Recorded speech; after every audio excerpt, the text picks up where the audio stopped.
Assalamualaikum warahmatullahi wabarakatuh. Bismillahirrahmanirrahim. Alhamdulillahirrabbilalamin. Wassalatu wassalamu ala asrafil anbiya'i wa mursalin wa ala alihi wa sahbihi ajma'in. Amma ba'du. Allahumma salli ala sayyidina Muhammad wa ala alihi wa sahbihi wasallim. Baik, sahabat Manisnya Hijrah channel dimanapun Anda berada, semoga senantiasa diberikan kesehatan oleh Allah Subhanahu wa Ta'ala, sehat lahir dan batin, dan diberikan rezeki yang berlimpah, yang barokah dan halal, dan dijauhkan dari segala mara bahaya dan diselamatkan dari berbagai macam musibah. Baik, pada pertemuan kali ini, pada video kali ini saya akan melanjutkan kajian kitab kita Fathul Mu'in, di mana kemarin sudah mencapai bab tentang bagi orang yang telah meninggalkan sholat dengan tanpa uzur dan dengan ada uzur, maka mereka harus mengkodok sholat tersebut, ya, begitu. Nah, untuk mempersingkat waktu, mari kita mulai dengan membaca Bismillahirrahmanirrahim. Tanbihun, ini adalah satu peringatan. Man mata, barang siapa yang mati, wa alaihi sholatu fardin, dan kehutangan atasnya, alaihi wa alaihi dan atasnya, sholatu fardin itu sholat fardu, lam tuqdo wa lam tubda anhu. Lam tuqdo maka tidak dikodok itu sholat, walam tubda dan tidak dipidyahi itu sholat, ya, anhu untuk orang yang mati tadi. Wafi qaulin, dan pada satu qaul, innaha tub'alu anhu, sesungguhnya sholat itu diperbuat anhu untuk mayit. Auso biha amla, apakah wasiat mayit itu amla ataupun tidak. Hakahul Ubadiyu, telah menghikayatkan akan kaul ini siapa? Yaitu Al-Ubadiyu, oleh Imam Al-Ubadi rahimahullah. Anis Syafi'i, dari Imam Syafi'i, ya, radhiyallahu anhu, li khubarin, karena adanya hadis bihi pada kaul ini. Wa fa'ala bihi as-Subkiyu, dan diperbuat atau mengerjakan akan bihi akan kaul ini siapa? As-Subkiyu, oleh Imam Subki, al-ba'di aqaribihi, untuk sebagian kerabat-kerabatnya Imam Subki. Baik, segini dulu, wallahu alam. Kita bedah dulu, ya. Jadi pada pertemuan kemarin, apabila ada orang yang meninggalkan sholat dengan uzur ataupun tanpa uzur, maka mereka harus mengkodok sholat tersebut, ya. Kalau sholatnya ditinggalkan dengan tanpa uzur, maka bersegera mengkodoknya adalah wajib, ya. Dan apabila meninggalkan sholatnya dengan uzur seperti ketiduran dan lupa, maka mengkodoknya berburu-buru. Mengkodoknya wajib, tapi berburu-buru untuk mengkodoknya adalah sunnah, ya. Nah, sekarang pertanyaannya, ini adalah tanbihun, ya, satu peringatan. Peringatan maka harus dicamkan, ya, dalam hati kita, dalam keseharian kita. Ini ada satu peringatan.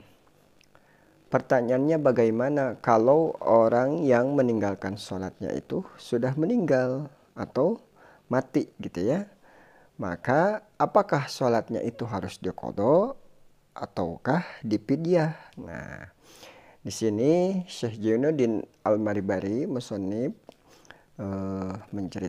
menjelaskan bahwa dalam kaul Imam Syafi'i, mazhab Imam Syafi'i yang mu'tamad, ya, yang mu'tamad, apabila ada orang yang meninggal dunia sementara ia punya hutang sholat, mau sehari atau seminggu atau sebulan atau setahun, gitu, ya, dan sebagainya, maka tidak boleh diqadha atau dipidyah. Ini dari kaul Imam Syafi'i yang mu'tamad. Tapi ada juga kaul Imam Syafi'i Tapi ini dhaif ya. Dhaif ini adalah lemah gitu ya, kaulnya lemah. Jadi kalau dipakai fatwa tidak bisa karena dhaif. Tapi kalau buat diamalkan, kita mau mengamalin kaul ini boleh-boleh saja ya. Apa katanya? Boleh diqadha atau dipidyah. Makanya di sini ada wa bi qaulin innaha tub'alu anhu au biha au amla. Baik orang yang meninggal itu sudah berwasiat au amla ataupun tidak berwasiat. Boleh diqadha atau dipidyah ya. Tapi ini kaulnya dhaif ya. Saya sekali lagi menjelaskan bahwa kaul ini dhaif atau lemah ya. Nah, kenapa bisa diqadha atau dipidyah? Li khobarin. Nah, hakahul badiu an Syafi'i li khobarin, karena ada hadis ya dari Kanjeng Rasul ya. Hadisnya seperti ini. Man mata wa alaihi siyamun soma anhu waliyuhu. Dan barang siapa yang meninggal atau mati wa alaihi, dan dia itu punya hutang, siyamun hutang puasa, soma anhu waliyuhu, maka diperbolehkan diqadha oleh keluarganya ya, oleh keluarganya. Terus man mata wa alaihi siyamu syahrin, barang siapa yang meninggal dan atasnya ada hutang puasa Ramadan, ut'ima anhu maka na kulli yaumin miskina, maka keluarganya boleh pidyahi per hari itu 1 mud. Tapi khusus untuk fakir miskin ya, untuk fakir miskin dipidyahkan untuk fakir miskin. Dalam 1 harinya adalah 1 mud. Nah, dari hadis tersebut puasa itu adalah ibadah mahdoh. Ibadah mahdoh itu ibadah yang nggak bisa diwakilkan ya ketika masih hidup. Misalkan saya nggak mau puasa, ya udah dipuasain aja sama kamu, saya bayar nih 10.000 buat kamu. Nggak bisa, itu nggak bisa karena ibadah mahdoh ya. Jadi harus kita sendiri yang mengerjakan. Tapi kalau sudah meninggal, itu puasa boleh diqadhain sama keluarganya atau dipidyahin boleh gitu ya. Nah, ini dalilnya dari qiyas ya. Puasa aja sebagai ibadah yang mahdoh bisa diqadha atau dipidyah. Begitupun sholat juga bisa diqadha atau dipidyah ya. Nah, itu dari qaul Imam Syafi'i yang dhaif ya. Jadi ini saya sekali lagi menjelaskan kalau qaul ini adalah lemah ya, dhaif. Jadi tidak bisa dipakai fatwa ya. Tapi kalau buat diamalkan boleh-boleh saja. Misalkan kita saking sayangnya sama orang tua kita atau sama keluarga kita mau qadhain sholatnya gitu ya. Nah, itu boleh diamalkan ya. Atau kita banyak duit misalkan, kita berikan aja pidyah buat keluarga kita yang meninggal misalkan, itu boleh ya.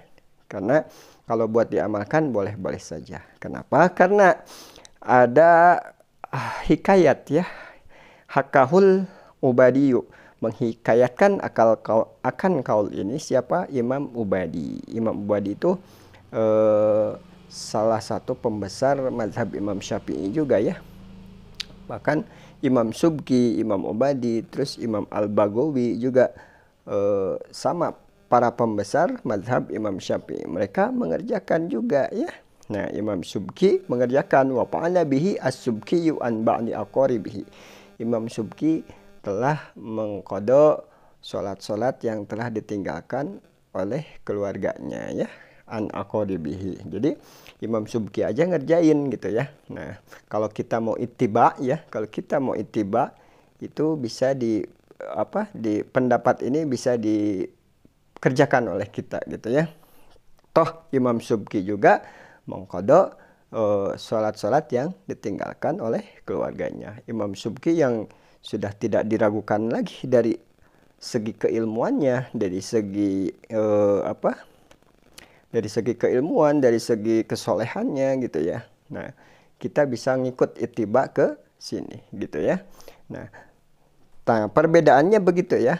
Jadi saya simpulkan sekali lagi, kalau menurut pendapat mazhab Imam Syafi'i yang mu'tamad, apabila orang yang meninggal tidak boleh diqadha atau dipidyah ya. Tapi ada juga dari kaul Imam Syafi'i dan bahkan para pembesar mazhab Imam Syafi'i seperti Imam Al-Baghawi, Imam Syubki, Imam Al-Ubadi, mereka mengerjakan bahwa bisa diqadha atau dipidyahin gitu ya. Mereka juga mengerjakan. Nah, saya simpulkan sekali lagi bahwa ini adalah bukan fatwa ya. Kalau fatwa harus kuat ya. Kalau ini kan dhaif. Jadi kalau dibuat fatwa nggak boleh, kalau diamalkan boleh gitu ya. Berbeda dengan mazhab Imam Abu Hanifah ya. Imam Abu Hanifah itu Imam Hambali ya. Itu sebaliknya. Kalau ada orang yang meninggal tertinggal sholat atau puasa, maka itu harus dipidyah atau diqadha. Itu bahkan pendapatnya kuat kalau di mazhab Hambali ya. Di mazhab Hambali harus dipidyah dan diqadha. Tapi kalau di Imam Syafi'i untuk dipidyah dan diqadha itu kaulnya lemah gitu ya, bukan mu'tamad ya gitu. Tapi kalau di mazhab Hambali kaulnya kuat gitu. Kalau kita mau taklid ke mazhab Hambali bisa dipakai, kita mau taklid ke Imam Hambali.